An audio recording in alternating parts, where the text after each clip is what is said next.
Welcome to the Mufasa book reading. My name is Julia, and we are reading from Dr. Tineka Walfer's book, Authentic Leadership Effectiveness. Enjoy. Chapter 2, Defining Authentic Leadership. Whilst authors such as Robert Terry had already attempted in the 1990s to define authentic leadership, it became a common focus as the urgency deepened in the early 2000s, following the corporate scandals attributed at that time to poor and unethical leadership. In addition, authentic leadership theory and practice received increased attention after the Gallup Leadership Institute Summit held in 2005, where numerous prominent researchers and authors contributed to a monographic and seminal book on leadership authenticity, which, in my opinion, has become the Bible on leadership authenticity. This overview elaborates further with theoretical perspectives of what leadership authenticity is. In order to have a better understanding of what leadership authenticity is, I unpack the concept of authenticity, not only in terms of what it is, but also in terms of what it is not. The processes of leadership authenticity are explored, commencing with the intrapersonal processes, which refer to the processes within the self. This is followed by the social cognitive processes, which are important in people leadership.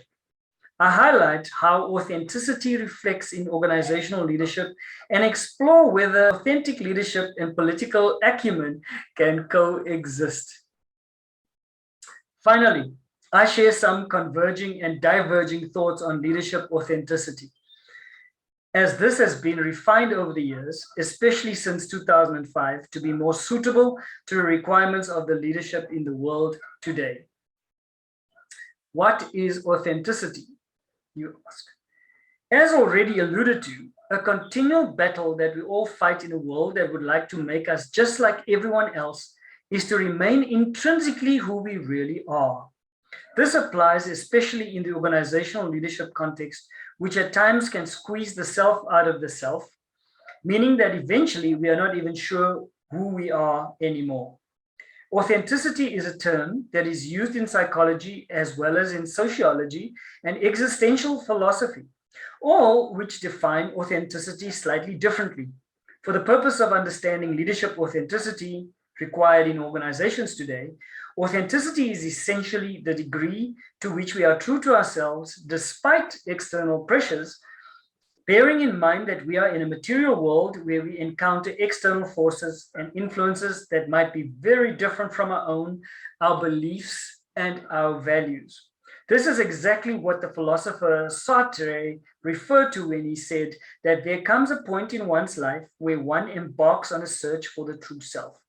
I often notice that my clients find it hard to reflect who they really are whilst at work. And it can have an impact on their effectiveness if they do not feel comfortable in their own skin. Often I find that my leader clients, although successful, reach a point when they become aware of a need for far more meaning and wanting to make a difference so that they can be of service for the greater good for all. This aligns with the thoughts of Viktor Frankl, the father of logotherapy, the focus on the meaning of human existence. That at any moment, man must decide, for better or for worse, what will be the monument of his existence, end quote.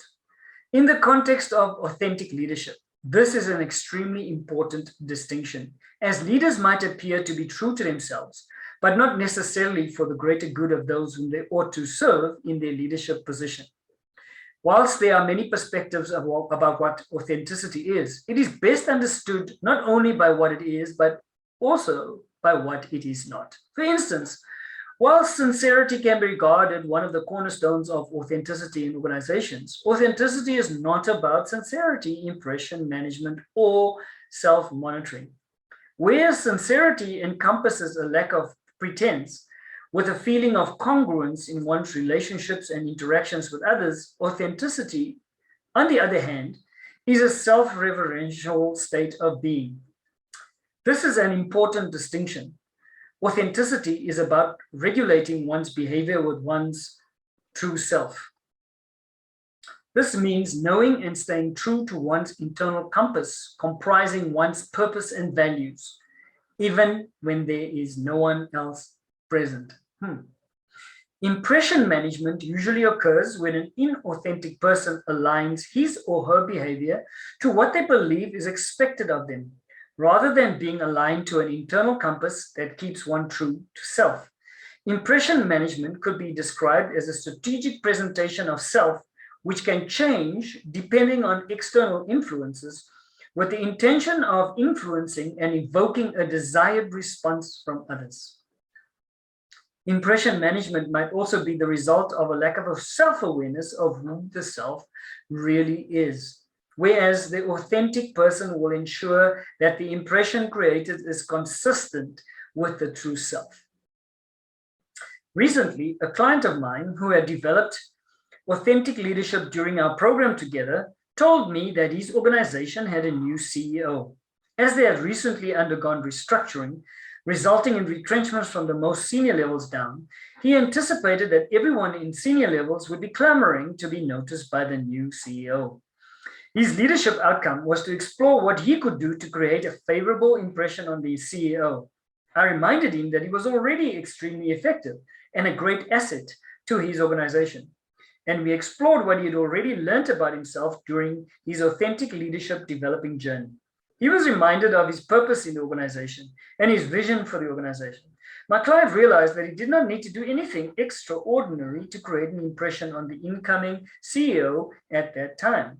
It was bound to happen all by itself.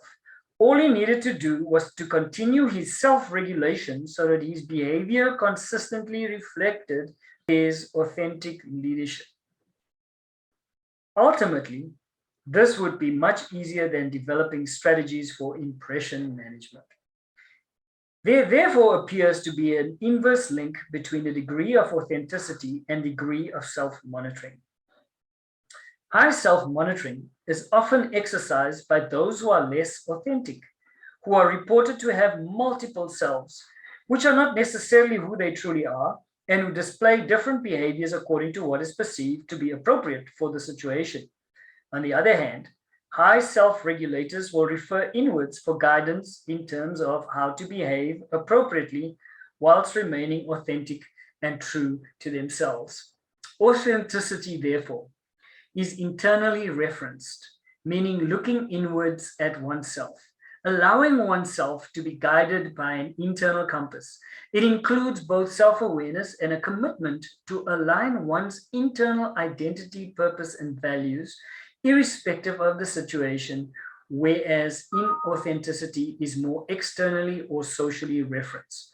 This does not mean, however, that an authentic person does not take cognizance of his or her environment, especially when in a position of leadership. Nor does it mean that leaders who are high self-monitors and therefore not regarded as authentic are necessarily ineffective leaders. And herewith ends our reading for this chapter. Thank you. Thank you so much for joining us in today's book reading. Don't forget to like, subscribe, comment, and share to your family and friends. Bye.